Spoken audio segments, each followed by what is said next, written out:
Pourquoi les retraités préfèrent dans certains cas reprendre une activité salariée?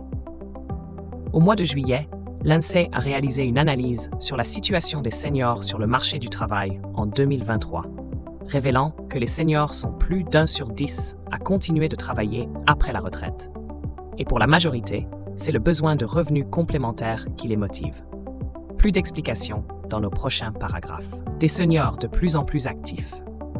Ces dernières années ont marqué une présence croissante des seniors dans le monde du travail, et ce depuis la réforme des retraites en 2023, qui avait retardé l'âge de départ à la retraite. Si, en 2000, seulement 1/5 des personnes de plus de 50 ans étaient actives, le chiffre atteint 1/3 en 2023. Entre l'âge de 50 et 74 ans, 87% sont partis à la retraite, alors que 13% ont rapidement repris une activité professionnelle, quelques mois après la liquidation de leur droit à la retraite. Généralement, ce sont les seniors qui partent tard, vers 63 ans, qui décident de continuer à travailler. Interrogés sur leur choix, les seniors se disent le plus souvent motivés par une nécessité financière, 38%, et un besoin d'avoir un complément de revenus. En plus de souffrir d'une perte de pouvoir d'achat évidente au moment de la retraite, beaucoup doivent encore rembourser des crédits immobiliers, ont des enfants à charge ou doivent payer leur loyer. Une volonté de reprendre le travail pour la satisfaction qu'ils en tirent, 36%.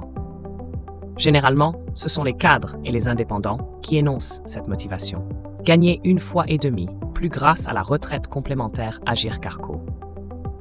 Le 1er juillet 2024, l'Agirc-Arrco avait également publié une étude démontrant que cumuler emploi et retraite pouvait multiplier les revenus d'un senior par 1,5 fois.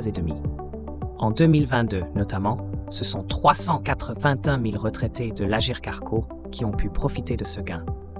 Pour l'expliquer, l'organisme indique que si un retraité touche 1 755 € bruts en pension de retraite, Agirc-Arrco compris, et qu'il l'ajoute à un salaire moyen de 923 €, il aura en tout 2 678 € bruts par mois.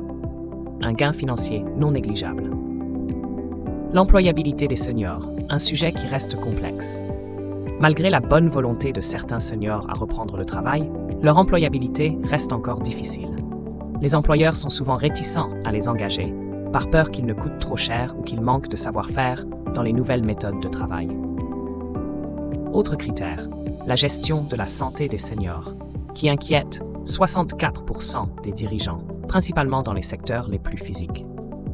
Toutefois, l'aménagement des espaces de travail, la réorientation, la flexibilité des horaires, ou encore l'arrêt progressif ou partiel de l'activité, à partir d'un âge prédéterminé, sont des solutions qui ont été progressivement adoptées dans certains établissements.